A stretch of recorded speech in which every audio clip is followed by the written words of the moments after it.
Nancy, Gloria, Mary, Joanne, Sally, Rick, Lorraine, Ilana, Carol, Michael, Christine, Jonathan, Lily, Arrow,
the smile.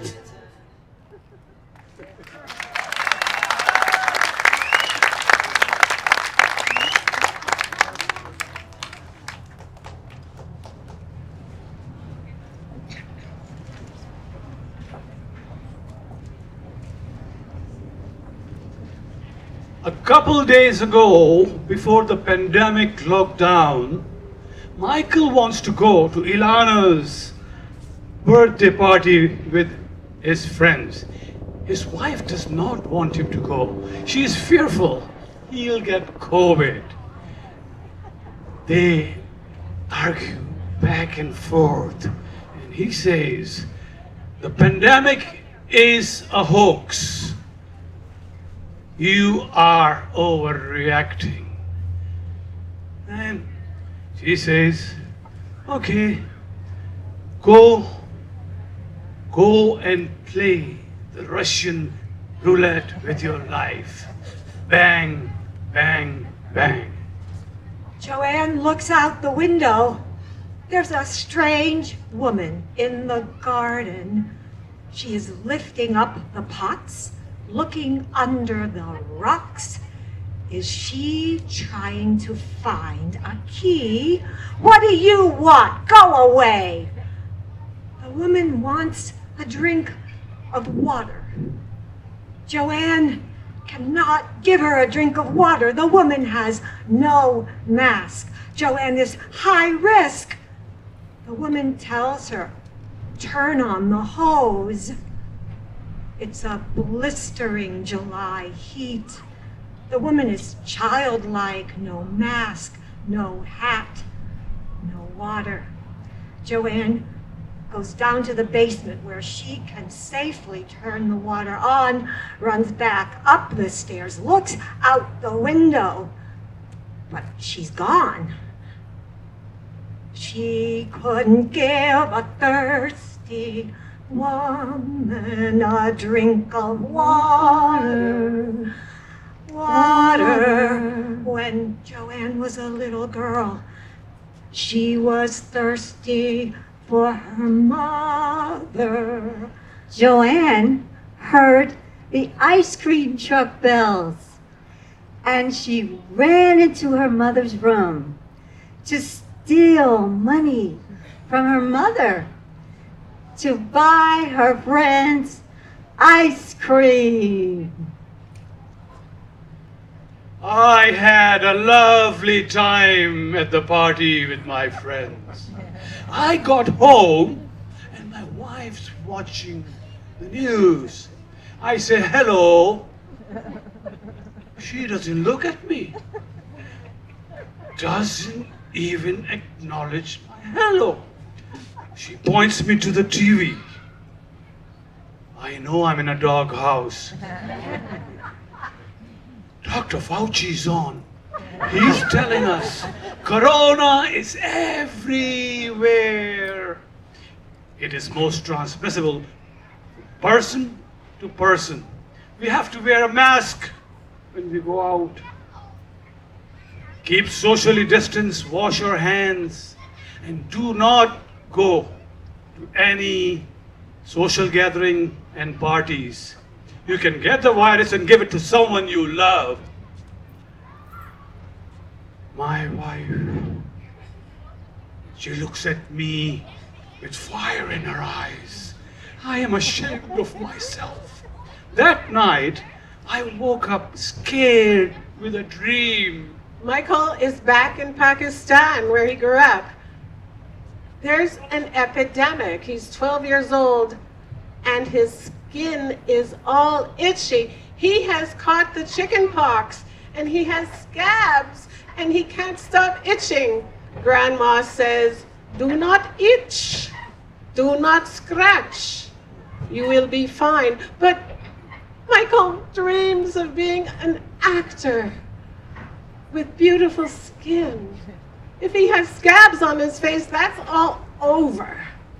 Grandma says, "Do not scratch, and I will make you your favorite chicken curry. And you will have a beautiful face." Every day he checks the mirror. Every day he controls himself. And finally one day, he looks in the mirror. And it's all smooth. Bollywood! Here I come!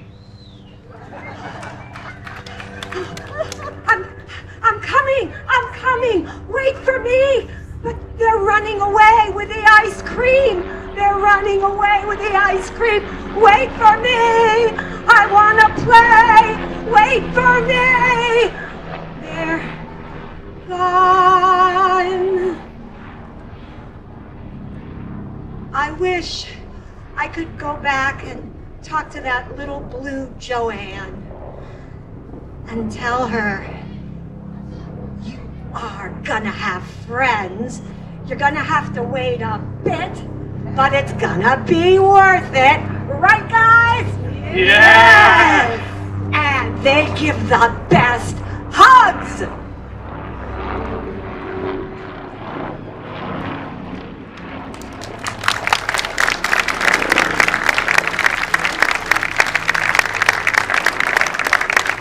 Ilana's walking back and forth, from room to room. She doesn't know what to do with herself. Her dear beloved Joel is gone. Gone with COVID.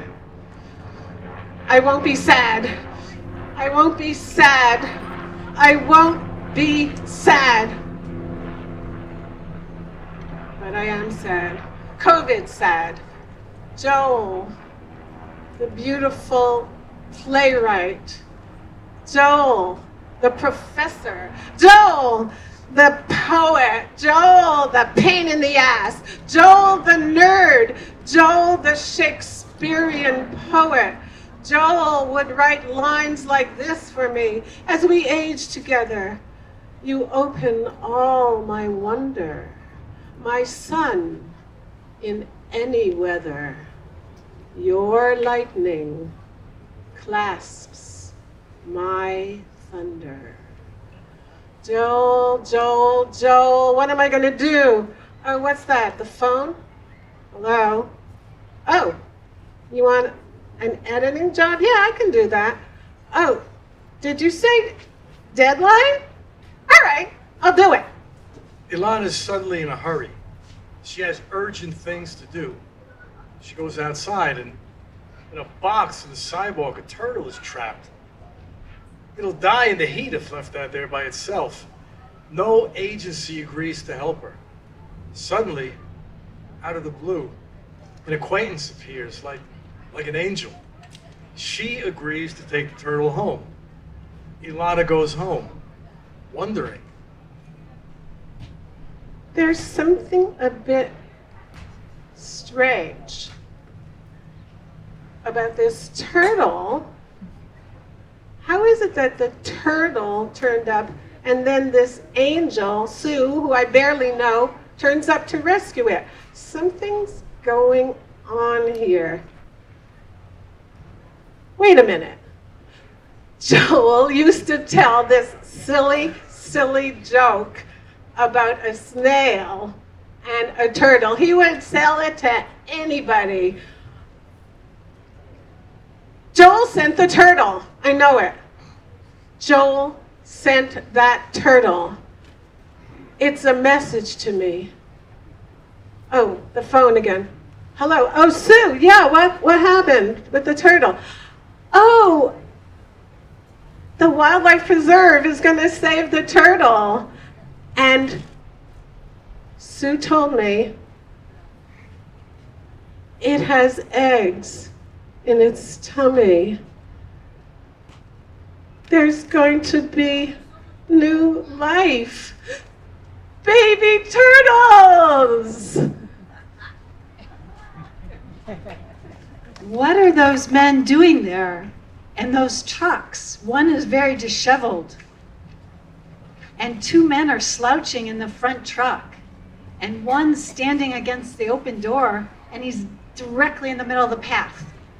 So Carol, it's COVID hits, and she goes upstate, and every day she walks for hours up the tracks between the river, Hudson River, and the railroad tracks. This day, she's very surprised. Usually, she sees only fishermen. This day, there are men there in the middle of nowhere, and she can't figure out what are they doing there. Carol is 12 years old in the 60s. She had to wear a mini skirt to school, even in the cold, freezing Chicago winters.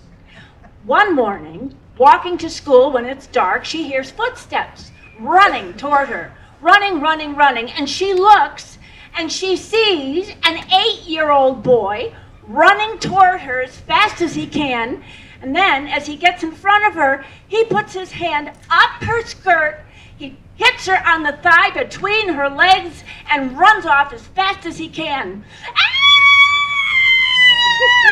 She says, and she goes, oh, I'm going to tell the teachers in school, I'm going to tell him what he did, and I'm going to tell him, well, he didn't really do anything. Oh, I don't want him to get into trouble. I don't want him to get into trouble. So I know what to do. I've seen this before. I've been in the middle of nowhere before.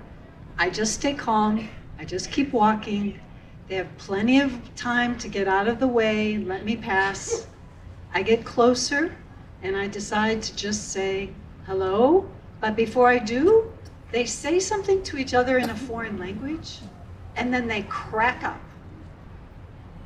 Now I'm mad. Now I think it's about me. So I keep approaching the standing man. He's not moving. I have nowhere to go except up the embankment onto the tracks. He goes, so how's your day going? I'm so mad, I don't even want to answer. I keep walking. He goes, what, you're not even going to talk to us? And I say, not after you laughed at me like that. And then I just keep walking. And he goes, well, I know one thing, you don't love yourself. It just made me crack up. I was like, yeah, mansplain it to me, won't you? Like, allow me to introduce you to yourself.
we left from Jerusalem, we left from the train station, I cried and cried and cried and cried all the way to Cairo. In Cairo, my mother said, wrap yourself up in scarves. It's going to be very smelly. And so I had many scarves on me, and we went to Suez, where we were going to get on a submarine. And I was so scared. I was so sure we would never come up again. I held on to my sister, and we walked onto the ship, and the ship never went down. It was a submarine, but it never went under the water. And so that's how I came to America, the land of promise.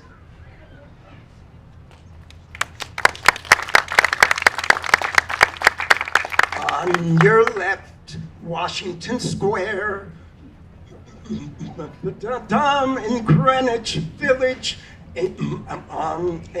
smell, look at those trees, smell that air, painters and pigeons in Washington Square.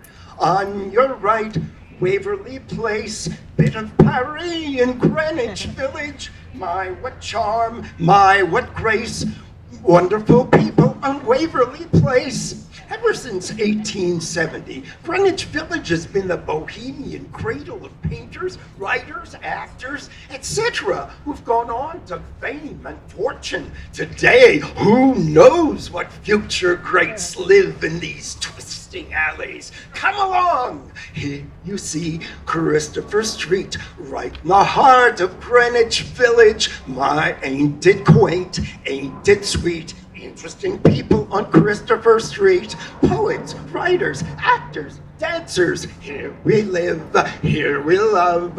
This is the place for self-expression. Life is grand, life is sweet. Greenwich Village, whee! Here we live, here we love.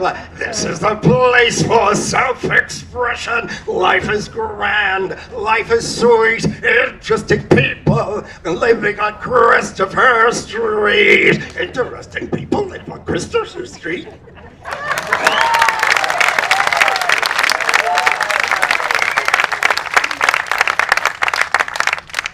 Sharon and Ruby are at the beach, and the water is low tide. Sharon and Ruby are 8 years old, and Ruby has a tube because she can't swim, and Sharon can swim, but they can go out to the last barrel. Oh, Ruby is going past the last barrel. Sharon can't swim out there and bring her and Ruby back. Oh, where is the lifeguard? He's not on his stand. Oh, there goes the lifeguard. He's going out to get Ruby. Oh, and he picks up Sharon on the way back, and they all go to the sandy shore, saved by the lifeguard. It's the first summer of COVID, and it's hot. Sharon has been sitting like a couch potato. No gym, no exercise, just watching TV. And her friend Ruby calls her up and says, "Do you want to go to the beach?" And how? Now she's walking in the ocean, but she can't see her feet because the ocean is very murky. She takes one step, and then she takes another step. She feels the little pebbles between her toes. One more step, and then there's a drop. And she falls back on her behind, and she can't get up. She can't get up. Oh, My feet, I can't lift them. The sand and the rocks, they keep me. I can't get up every time comes another wave. Oh, what am I going to... Oh, I know I'll wait until the wave comes in. I'll let it push me to the hard sand. Yes. And I crawl out. I hope nobody's looking. Oh, now I can walk up to my chair and have myself a wonderful pina colada.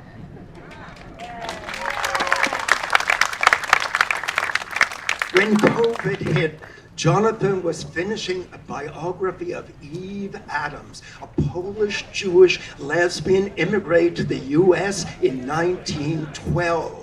Because of Eve's work with activist freedom fighters, she was surveilled by conservative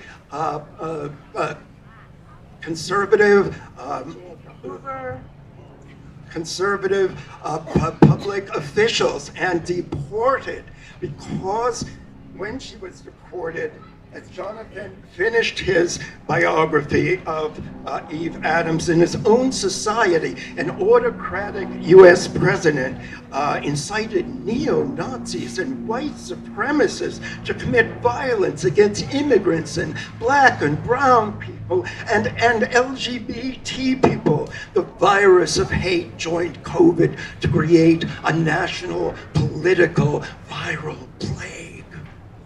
So when Eve was deported to Poland, she eventually made her way to Paris. And there she became involved with the Bohemian crowd until the Nazis invaded. And she did her best not to be captured, but she was captured and sent to Auschwitz and washed away by history. As my biography of Eve Adams went to press, it seemed obvious to me Eve's murder by Nazis sounded a warning. A U.S. president who'd lost a democratic election was tried to incite a riot on the U.S. Capitol to keep him president. Ending my life of Eve Adams, I imagined seeing her, a small figure, way off in the distance, trying to get our attention. She's waving her arms wildly. She's saying something I can't quite hear. Oh, now I hear. She's shouting, "Don't mourn, organize."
Christine is excited about an upcoming trip to Miami. But she hears about a virus that's spreading, and she buys a mask. She wears it on the plane, and nobody else has a mask on, and people look at her funny. She has a great time in Miami. And when she flies back, more people are wearing masks. So like the whole world changed in a week. So she's home for like 2 weeks and she starts feeling really strange. And she calls her cat sitter. Melissa, if anything bad happens to me, promise you'll take care of my Lily. Christine is a happy 6th grader, but she has been having a terrible pain in her stomach. She doesn't say anything at home, but one evening she has to be rushed to the emergency room. Her appendix has to be removed. It's full of cherry pits. Lorraine's world crumbles. Her dentist tells her she has no more bone left in her jaw. She storms out of his office and began walking aimlessly. She finds herself in Lincoln Center. The plaza is deserted. The water fountain is dead. The Chagall panels she loved are replaced by a grotesque head with spikes and bulging eyes. The eyes follow her. She looks away and sees the opera house. Suddenly, she's transported.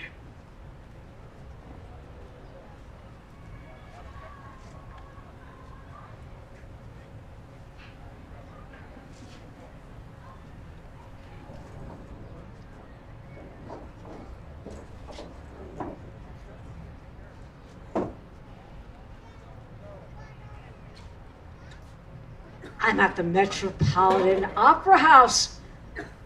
I'm sitting in the family circle. And there's a giant chandelier. No more grotesque head, but this chandelier that's slowly dimming its lights. I watch each light dim, and then I join the applause for the wild-haired conductor who comes to the podium and bows to the audience, and then turns around, picks up his baton, and the music starts. And I know it. It's the love song from Samson and Delilah. And it is a song that my mother sang to me, and my grandmother, who I never met, sang to her. Da da da da da da da da da da da da da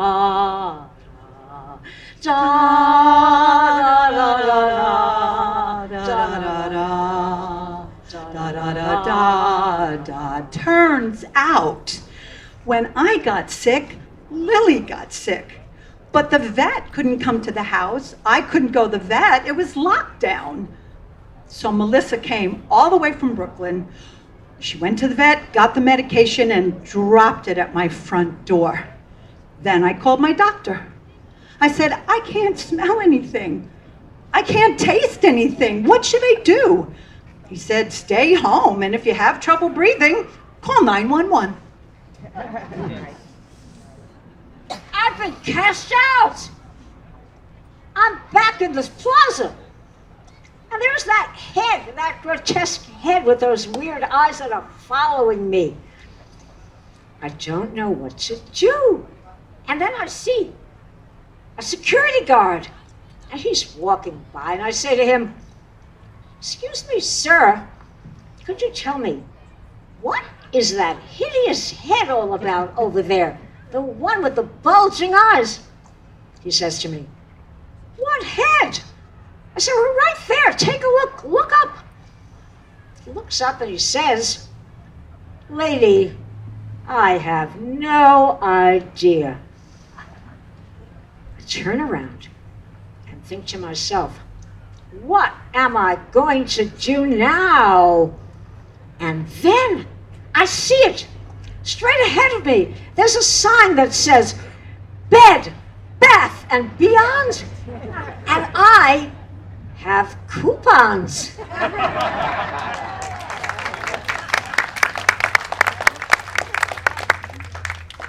It was the summer of COVID. Everything was shutting down. Rick found himself holed up in his apartment, which at first seemed like a safe nest, soon turned into what felt like a prison. Thankfully, his girlfriend Susan lived directly across the street, and they were able to keep in contact. Every night around 7, they would hear cheering from outside, wonder what it was. They found out that people would open up their window, yell, clap, give thanks for the essential workers. But one day they overheard a neighbor saying someone on their block comes out only on Friday nights, brings music, people gather, social distance, masks, of course, and all that stuff, but it was something different. Social gathering much needed. They decided, let's follow her home, see where it is. They find where she lives, and Friday night comes, and they decide to go. And around 7 o'clock, they enter the block, and they see people dancing, singing, music, liberation, freedom.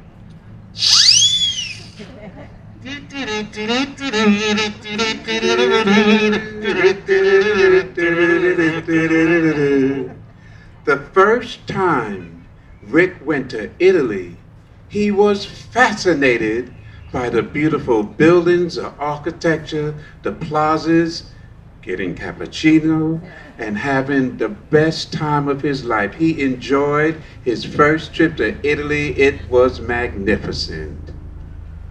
I may be 5 or 6 years old, and I'm at Grandma and Grandpa's. And what could be better than that?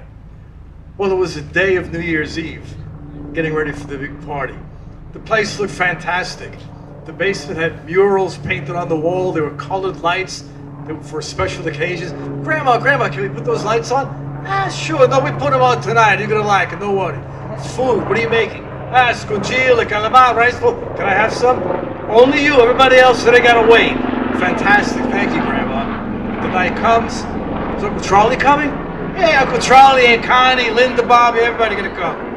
The night comes, and it's fantastic. Family, food, the smells, people coming in and out. It was amazing. Nothing could go wrong because nothing was wrong. Should old acquaintance be forgot and never brought to mind? Should old acquaintance be forgot and days of old lang syne? When I was a little girl, my family, there were indigenous performers. One night, they were to perform in a little theater somewhere in Brooklyn. The stage was set. There was large artificial rocks in the middle of the stage. And my family, in full regalia, were placed on those rocks. Right beside them was an American flag blowing in the breeze. And behind them was a choir singing, "Oh, beautiful for spacious skies." Oh, no, that's not me. That's not my family. We have to tell our own stories, sing our own songs, do our own dances.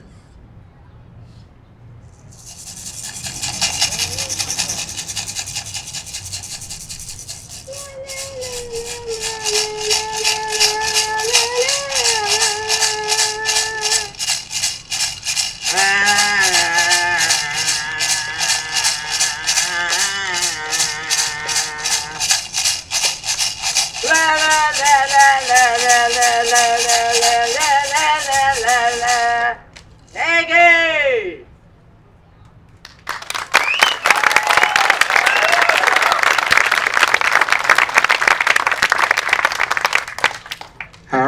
Alexander Thomas III was born in Brooklyn, New York.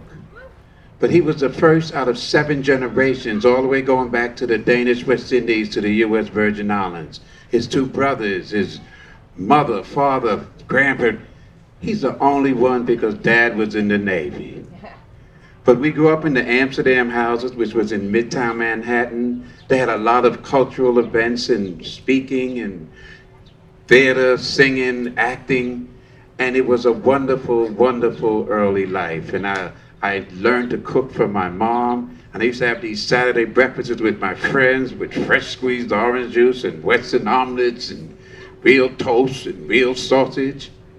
And then at 24, I decided to move back to the Virgin Islands. Harold went to live in St. Thomas. There he became famous for friendly parties to which he invited all kinds of townspeople and made hamburgers and frankfurters, and somebody brought up fresh fish.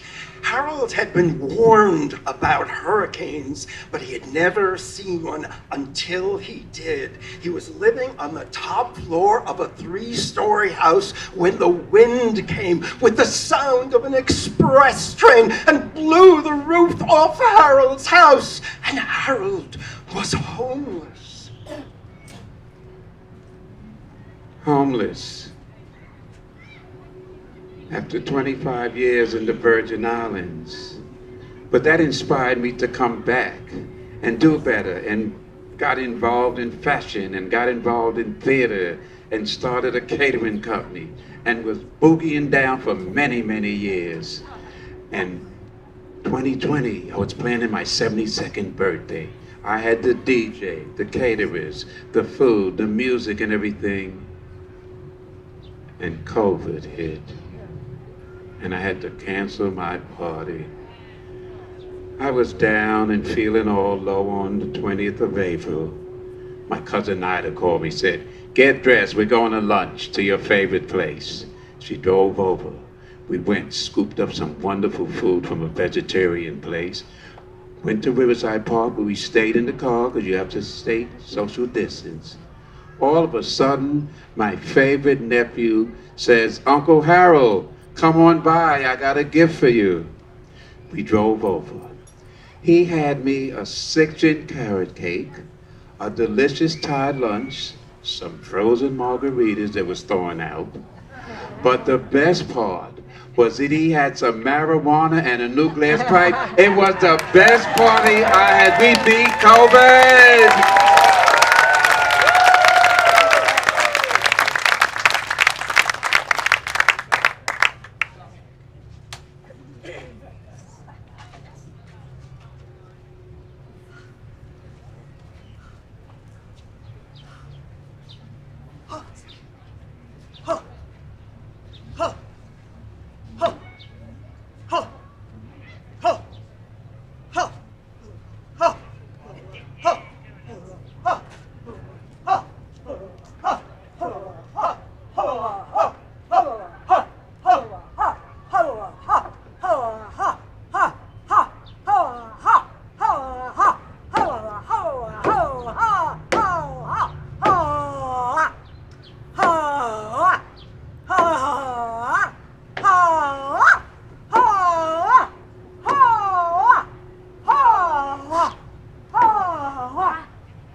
It was 1980, and Sally's boyfriend wanted to go to India.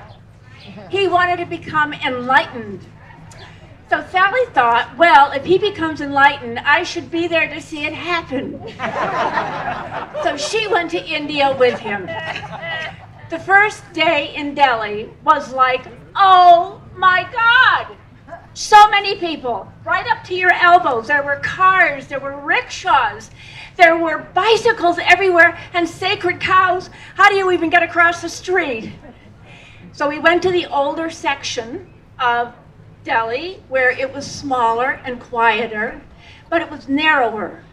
And Sally said she wanted to get up on a rickshaw, feel some relief from the crowds. And they were up in the rickshaw, and she looks down, and she sees people right up against the rickshaw, and she's looking down, and the wheels are going over people's feet. Oh my God, she says, we're going over people's feet. We're running over people. Oh, I have to get down. I have to get down. I have to get on the ground. Nora is in Peru on a family visit when COVID hits. The airports close, the country goes in total lockdown. The silver lining, though, is that all her grandchildren are being schooled at home by Zoom, and Nora gets to tutor them. Valeria, who is 17 at the time, is in Montreal studying the poems of Charles Baudelaire. Rereading those poems that she had read when she was Valeria's age awoke in Nora the same turmoil and the same emotions she had felt when she was reading the poems back then. The sensuality of the lines, of the images, of the sound, just gave her butterflies in her stomach. Je m'enivre ardemment des senteurs confondues, afin qu'à mon désir tu ne sois jamais sourde. Sally did not take home her work from the office when COVID shuts New York City down. She is beating herself up.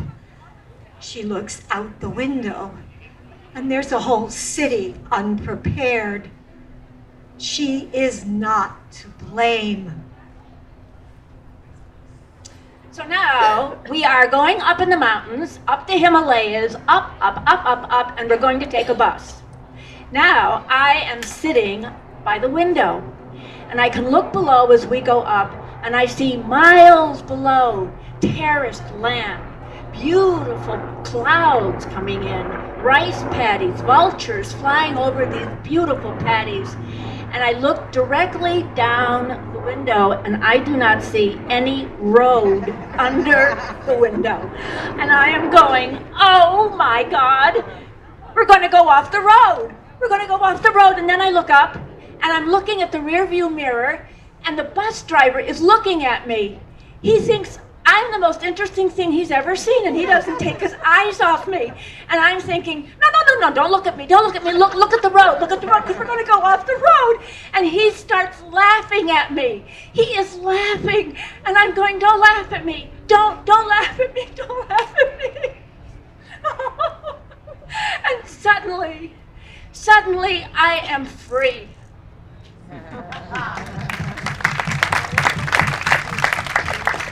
Nora is 12, and she's going to high school in Geneva.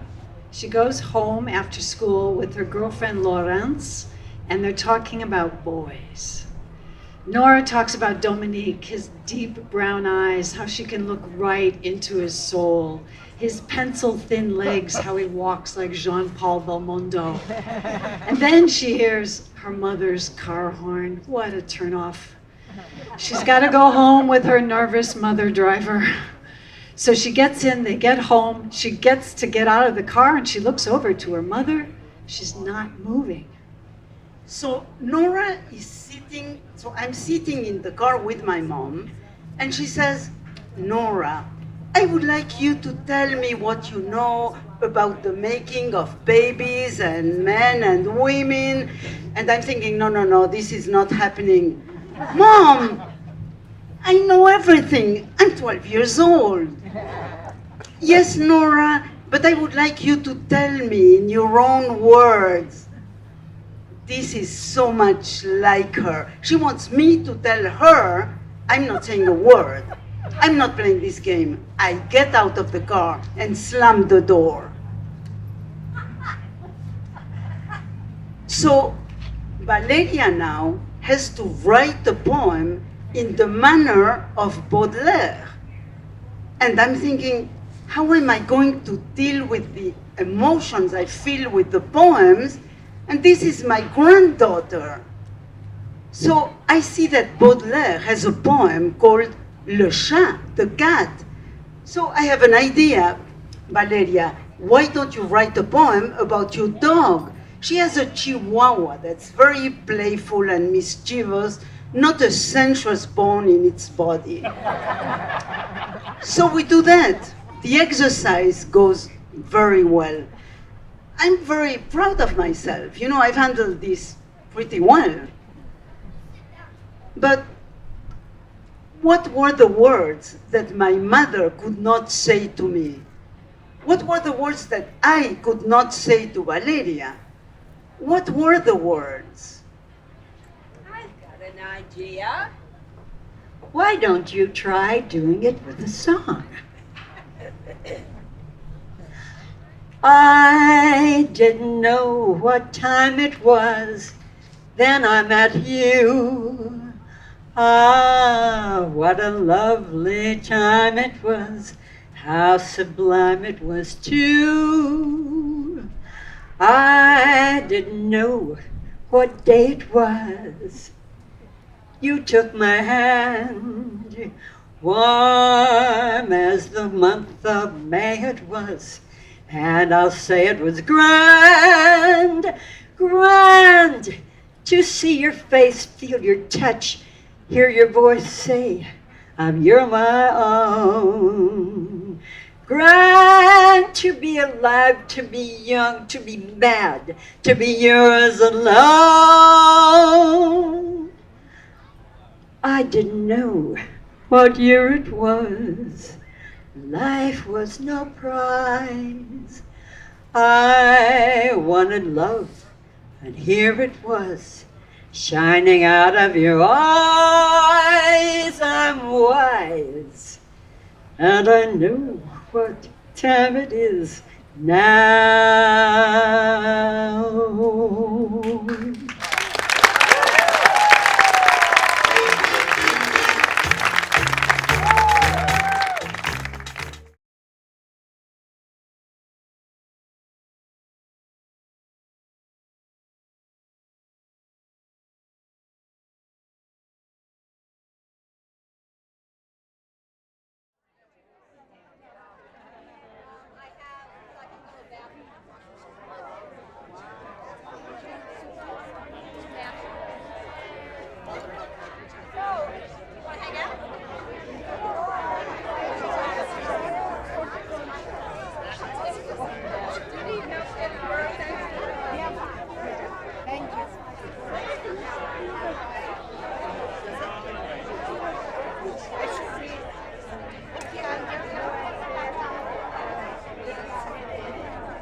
El otro que digo yo, trabaja para West.